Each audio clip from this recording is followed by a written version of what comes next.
कहानी की शुरुआत बाघ से होती है, जो अपने पंजे से मोगली के हाथ पर नाखून से निशान बनाता। फिर उसने अपना मुंह खोला। अचानक भालू और पैंथर आसमान से गिर पड़े। वे मोगली को बचाने आए थे। तभी बाघ ने जोर से दहाड़ा। हजारों की संख्या में बंदर उन पर टूट पड़ते हैं और उन दोनों को काटने लगे, जिससे भालू और पैंथर एक के बाद एक गिरते गए बाघ फिर से अपने पंजे मोगली की ओर बढ़ाता है। तभी अचानक बाहर से एक विशालकाय अजगर आ गया। सभी जानवर दूर हट जाते हैं। अजगर तेजी से मोगली के चारों ओर लिपट गया और उन्हें इस मोगली से दूर रहने की चेतावनी दिया। इस विशालकाय अजगर से उलझने की हिम्मत किसी में नहीं होती।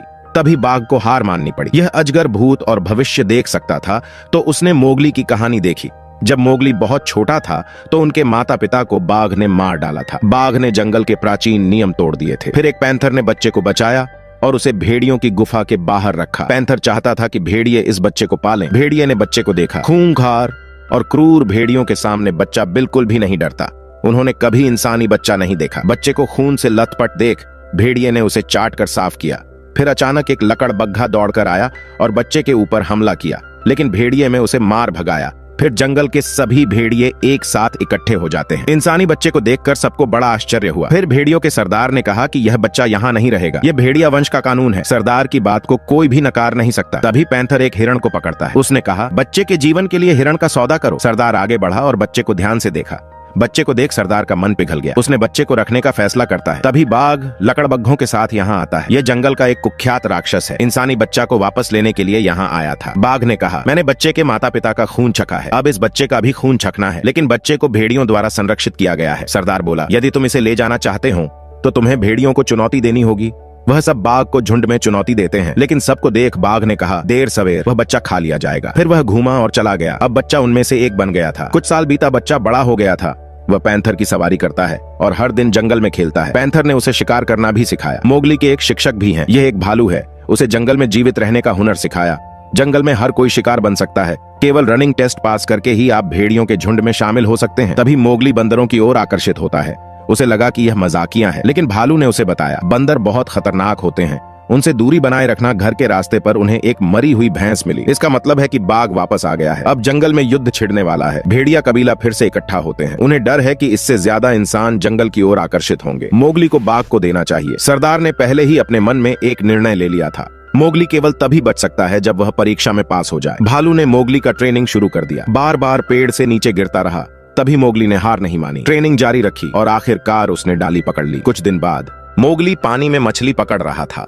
अचानक उसने देखा कि मछलियां सभी अलग दिशाओं में भाग रही थीं। उसने ऊपर देखा, यह बाघ था जिसने अभी अभी खाना खत्म किया है। वह पानी को अपने खून वाले मुंह से चाटने लगा, जिससे खून पानी में फैल जाता है। मोगली ने बुरी तरह अपनी सांसें रोक लीं, लेकिन मुंह से बुलबुले सीधे ऊपर जाने लगे, जिससे बाघ का ध्यान खींचा। बाघ ने मोगली को देख लिया, लेकिन नहीं देखने का नाटक किया। मोगली तुरंत ऊपर आ गया और अपनी जान बचाने के लिए जल्दी से भागा। बाघ बिल्कुल पीछे पीछे आता है, लेकिन 2 पैरों वाला लड़का बाघ से कैसे आगे निकल सकता है। तभी मोगली घबराहट में जाल में गिर गया। एक तेज चीख पैंथर के कानों तक पहुंची। उसे एहसास हुआ कि मोगली खतरे में है। जाल में फंसा मोगली बहुत भाग्यशाली था। वह उस नुकीले लकड़ी पर नहीं गिरा। तभी बाघ ऊपर से गुजरा है। फिर एक लंबी सी चीज अंदर आई। दरअसल यह हाथी की सूंड थी। यह मोगली की कमर के चारों ओर लपेटता है और उसे जाल से बाहर निकलता है। मोगली को अपने सामने काई से ढका हुआ विशाल हाथी दिखाई देता है। इसी समय पैंथर आ गया। सामने के दृश्य ने उसे झकझोर कर रख दिया। फिर हाथी कुछ नहीं किया, वह घूमा और उधर से ही चला गया। मोगली भी पैंथर पर सवार हुआ और जल्दी से घर चला गया और बाघ ने यह सब छुप कर देखा। आज भेड़ियों का ट्रेनिंग आधिकारिक तौर पर शुरू हो रहा है। भेड़िया जो कबीले का सदस्य बनना है, उसे परीक्षा पास करना होगा। पैंथर पीछे से उनको पकड़ने का कोशिश करेगा। वे तैयार थे। सरदार ने आदेश दिया।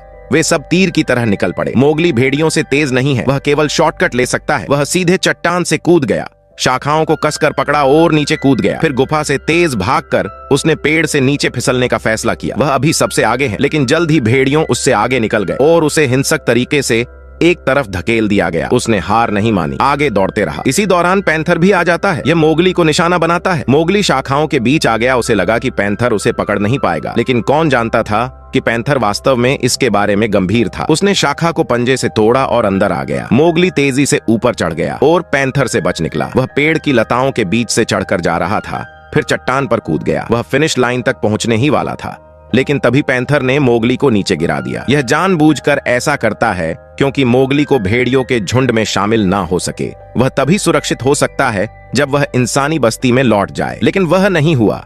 जो मोगली चाहता था। वह बहुत दुखी है। फिर वह नदी के किनारे अकेले बैठा रहा। फिर उसी शाम भेड़िए शिकार पर निकले हैं। इनका शिकार हिरण थी। सरदार उछला लेकिन उसे पकड़ नहीं सका। यह अपने जीवन में पहली बार असफल हुआ है। भेड़िया कबीले के कानूनों के अनुसार यदि सरदार विफल हो जाता है तो वह दूसरों भेड़ियों की चुनौती स्वीकार कर लेगा। जो भी इसे हराएगा वह नया सरदार बनेगा। बाघ यहाँ शो देखने आया था। वहाँ भेड़ियों ने पहले से ही हमला करना शुरू कर दिया, लेकिन सरदार अभी भी बहुत भयंकर है। वे सरदार को हराने के लिए केवल पहिया युद्ध का उपयोग कर सकते हैं। मोगली ने बाघ की बुरी नजर देखा। वह तुरंत समझ गया कि यह सबको अलग थलग करने की बाघ की चाल थी। मोगली मदद के लिए आगे बढ़ना चाहता था, लेकिन भालू ने उसे रोक दिया। तभी मोगली इंसानी बस्ती से आग उठाकर भेड़ियों की ओर तेजी से भागा। सरदार पहले से ही जख्म से भरा हुआ था। सौभाग्य से मोगली समय पर आ गया। हाथ में मशाल लहराते हुए भेड़ियों का आक्रमण रोका और उसने बाघ को भगा दिया। मोगली भेड़ियों के लिए इंसानी हथियार लाया, इसलिए सरदार के पास मोगली को यहाँ से भगाने के अलावा कोई विकल्प नहीं था। वह अंदर से बहुत दुखी था। मोगली सीधे इंसानी बस्ती की ओर दौड़ा।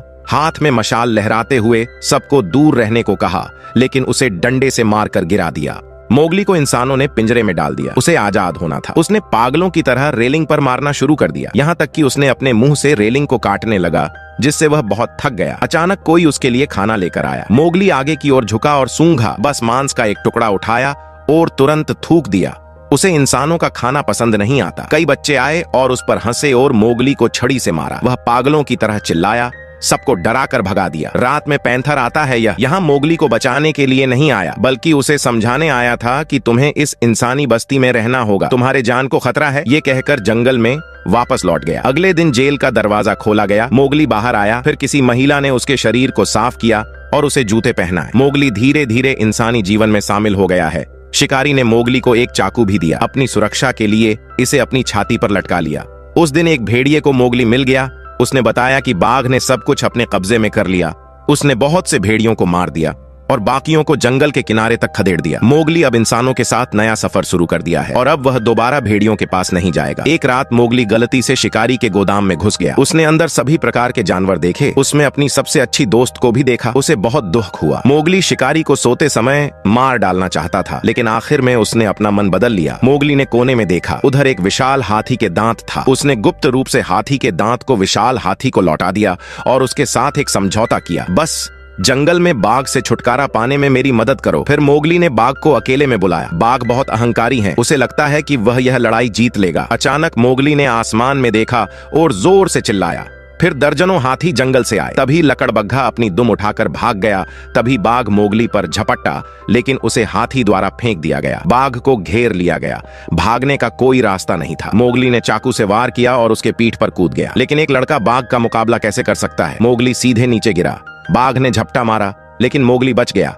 वह तेजी से पेड़ पर चढ़ गया। बाघ बहुत खूंखार था। उसने लगभग उसे पकड़ लिया था। तभी मोगली दूसरी शाखा पर कूद गया। बाघ हवा में उछला, लेकिन उसे पकड़ने में असफल रहा। वह गिरकर पेड़ में फंस गया। मोगली ने मौका पाकर चाकू निकाल लिया। नीचे आकर बाघ को जोर से छुरा मारा। तभी अचानक शिकारी ने गोली चलाई। मोगली हाथी से कहता है, ये वही है जिसने दांत चुराया था। शिकारी ने झट से बड़ी बंदूक उठा लिया और फिर से निशाना लगाया। गोली मोगली को छू कर निकली। दूसरी गोली चलाने ही वाला था कि एक विशालकाय हाथी ने उसे टक्कर मार दिया। बाघ भी मोगली पर झपटा। सौभाग्य से भेड़ियों के सरदार ने समय पर बचा लिया, लेकिन बाघ अभी मरा नहीं है। इस समय मोगली के सभी दोस्त आ गए। बाघ के पास जंगल में भागने के अलावा कोई विकल्प नहीं था। सरदार की गंभीर चोटों के कारण मृत्यु हो गई। मोगली चाकू उठाता है और जंगल की ओर बढ़ा। उसने बाघ को देखा। बाघ ने अपनी आखिरी ताकत से संघर्ष किया, लेकिन मोगली ने चाकू मारकर हत्या कर दिया। बाघ और शिकारी दोनों मारे गए। मोगली को भेड़ियों से मंजूरी मिलती है। भेड़िया झुंड का नया राजा बन गया।